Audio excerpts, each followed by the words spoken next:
तो दोस्तों, अगर आप DaVinci Resolve में एडिटिंग करते वक्त लैग, चॉपी प्लेबैक या फिर टाइमलाइन को स्लो फील करते हैं, तो ये वीडियो होने वाला है सिर्फ और सिर्फ आपके लिए। आज मैं आपको स्टेप बाय स्टेप सिखाऊंगा कि DaVinci Resolve में प्रॉक्सी जनरेट कैसे करते हैं और कौन सी ऐसी प्रोजेक्ट सेटिंग है जिससे आपका वर्कफ्लो सुपर स्मूथ हो जाएगा। तो लेट्स स्टार्ट। हेलो भाई और उनकी प्यारी प्यारी बहनों। क्या जोक मारा भाई। मेरा नाम है विकी और एक बार फिर से स्वागत है आपका हमारे इस YouTube चैनल पर।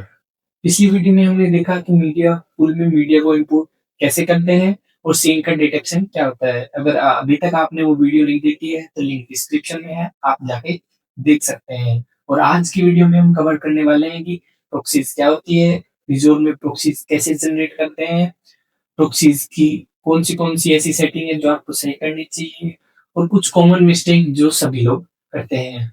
और वीडियो को लास्ट तक जरूर देखना क्योंकि लास्ट में मैं देने वाला हूँ आपको एक बोनस टिप।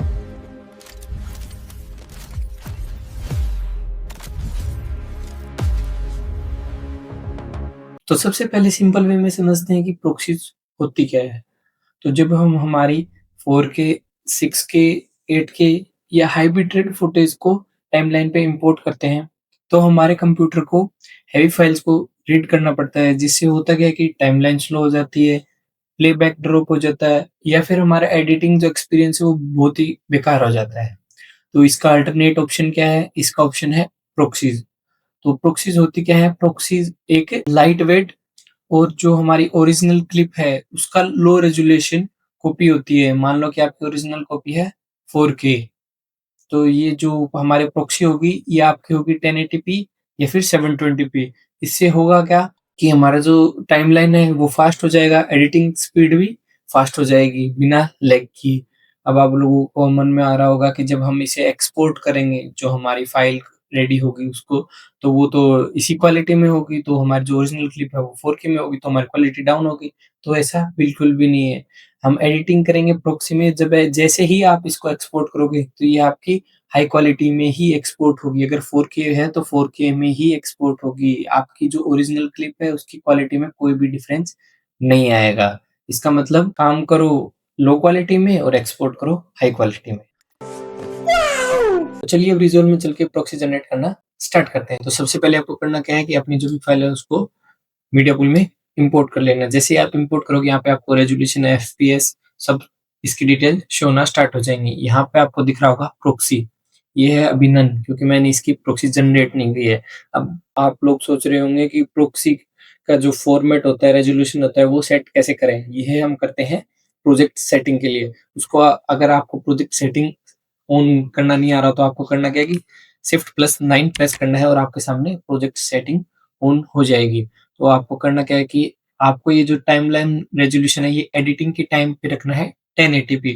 और जैसे ही आप इसको एक्सपोर्ट कर रहे हो तब आपको जो क्वालिटी में चाहिए उस पे आप कर सकते हो। तो आपको आ जाना है optimized media and render cache. यहाँ पे आपको यह दिख जाएगा कि कौन से ओरिजिनल, हाफ, क्वार्टर, 1/8 भी अवेलेबल है और 1/16 भी। मतलब कि जो आपकी फाइल है उसका 1/8 पार्ट, मतलब कि कितनी लो क्वालिटी होगी। आप यहाँ से जो भी प्रेफर करना चाहें वो कर सकते हैं। मान लो मेरे को इधर रखना है क्वार्टर में, क्वार्टर पे करता हूँ। और एक है प्रॉक्सी मीडिया फॉर्मेट, यहाँ पे आपको दिखेगा S.264। ये होते हैं कोडेक। बेसिकली कोडेक जो होते हैं वो कंप्रेस्ड फाइल होती है। अगर आप इनको यूज करोगे तो आपको आपके जो कंप्यूटर होता है उसको डबल वर्क करना पड़ेगा।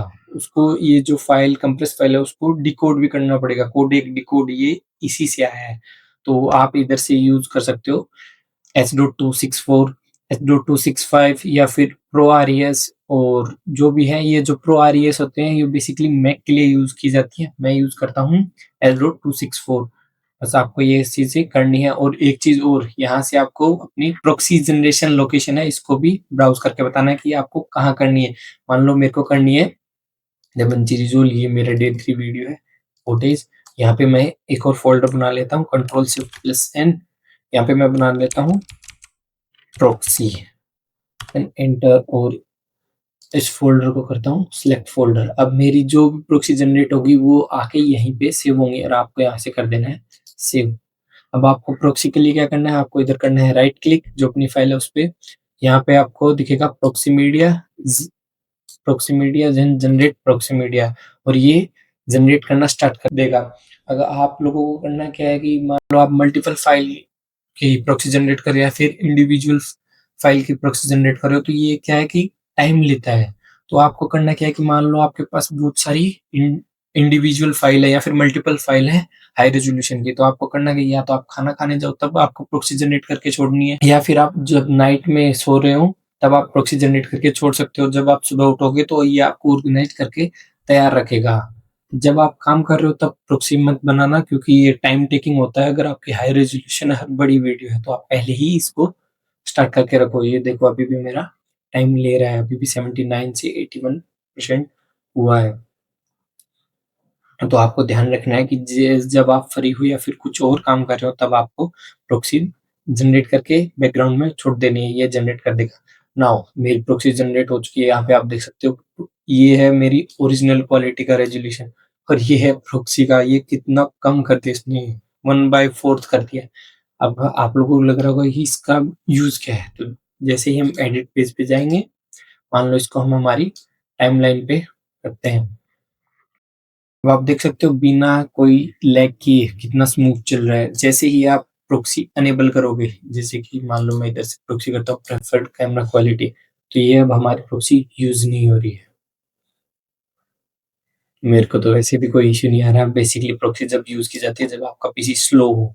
अभी तो सही चल रहा है मेरा, 4K में भी अच्छे से हो जाती है मेरी।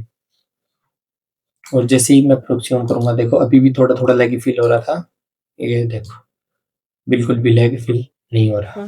कभी-कभी क्या होता है कि जो प्रॉक्सी है वो ऑलरेडी किसी सॉफ्टवेयर में बनी हुई होती है और वो एक फ़ोल्डर में सेव रहती हैं, तो उन्हें हम DaVinci Resolve में रीलिंक भी कर सकते हैं। तो रीलिंक करने के लिए हमें क्या करना होता है, बेसिकली हमारी जो भी फ़ाइल है, उस पे राइट क्लिक करो, proxy media and relink proxy media, और यहाँ पे आप जिस भी फ़ोल्डर में वो सेव कर रखी है, उसे आप अटैच कर सकते हो। मैंने बेसिकली बना नहीं रखी। तो जैसे ही अगर आपने बना रखी हो, तो यहाँ से आप फ़ोल्डर क्लिक करके सिलेक्ट कर सकते हो। DaVinci Resolve ऑटोमेटिकली उसको चेक करके रीलिंक करना स्टार्ट कर देगा। तो कुछ लोग प्रॉक्सी जनरेट करते हुए कुछ कॉमन मिस्टेक करते हैं, जैसे कि जो भी प्रॉक्सी का हमने फ़ोल्डर जनरेट किया था उसको डिलीट कर देना, या फिर हमने प्रोजेक्ट को कहीं और मूव किया है तो उसको लिंक ना करना, या फिर ये सोचना कि जो हमारी प्रॉक्सी अगर हम जनरेट करेंगे तो उससे जो हमारी एक्सपोर्ट क्वालिटी है वो लो हो जाएगी। ऐसा कुछ नहीं होता। तो इन चीज़ों को अवॉइड। तो दोस्तों, अब आपको समझ में आ गया होगा कि डेविंची रिज़ॉल्व प्रॉक्सी जनरेट करना कितना ईज़ी है और ये कितना हेल्पफुल होता है टाइमलाइन के परफॉर्मेंस को इंक्रीज़ करने में। अगर वीडियो पसंद आया हो तो लाइक करना और कमेंट करके बताना कि नेक्स्ट रिज़ॉल्व ट्यूटोरियल किस टॉपिक पर चाहिए, और सब्सक्राइब करना मत भूलना। मैं हूँ विकी, मिलते हैं नेक्स्ट वीडियो में, तब तक के लिए कीप लर्निंग, कीप क्रिएटिंग।